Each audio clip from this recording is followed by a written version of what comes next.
Al Capone was born on January 17, 1899, in Brooklyn, New York. He built a $100 million crime empire. He is considered to be the most famous gangsters in the United States today. Capone was a bouncer at a brothel saloon and insulted a female patron, and her brother reacted with a punch. He then pulled out a knife and slashed the bouncer's face, leaving 3 bloody gashes. This is how Al Capone got the nickname Scarface. Capone was big for his age and ran with 2 kid gangs, South Brooklyn Rippers and 40 Thieves Juniors.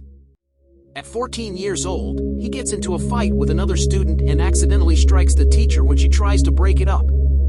Authorities wanted to send him to a reform school, but instead he drops out. As he got older, Capone joined the James Street Boys gang, which was ran by his lifelong mentor, Johnny Torrio.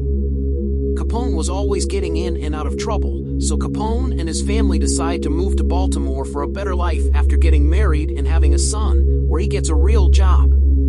However, his father dies from a heart attack, and he returns back to New York for the funeral. While he was there, Torrio invites Capone to Chicago to manage a brothel for him. Capone eagerly takes the offer, as the wages will provide for him and his family. This is why some believe he moved to Chicago. Torrio was the right-hand man for Chicago's crime boss, Big Jim Colosimo, running a successful racketeering and prostitution business. Trouble occurred in 1920 when the 18th Amendment came into effect, prohibiting the manufacture and sale of alcohol. Torrio senses a huge opportunity and realizes how much money they can make by illegally selling liquor, and wants to go into bootlegging, but Colosimo disagrees and wants to stick to their normal business. It was soon later that Colosimo was murdered.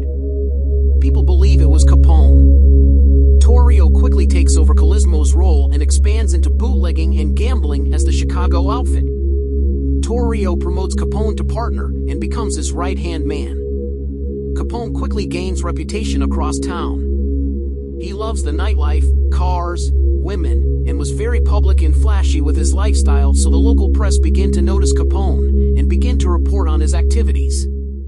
Torrio is scammed out of $500,000, resulting in a brutal war between the North Side Gang and the Chicago Outfit. In 1925, Torrio is shot several times by the leader of the North Side Gang. He survives the shooting but decides to retire, making Al Capone the new leader. Capone later became the crime emperor of Chicago, expanding his territory and smuggling alcohol from Canada to Chicago. By 1929, the Chicago Outfit dominated the illegal liquor trade in Chicago. It's estimated that they brought in $60 to $100 million annually, which is around $847 million to $1.5 billion today. Capone's most notorious crime was the St. Valentine's Day Massacre. The Chicago Outfit tried to trick the leader of the North Side Gang, Bugs Moran, into thinking he could get alcohol for cheap, and 7 members of Bugs Moran's gang were machine-gunned in a garage where the deal was supposed to go down. Authorities investigate, however, they cannot link Capone to the murders and the case is never solved. On June 5, 1931, Capone was indicted for 22 counts of federal income tax evasion. On June 12, Capone and others were charged for conspiracy to violate prohibition laws. In October, Capone was found guilty on 3 of the counts and sentenced to 11 years in prison. In 1939, he was released and entered a Baltimore hospital after suffering from a large state of syphilis.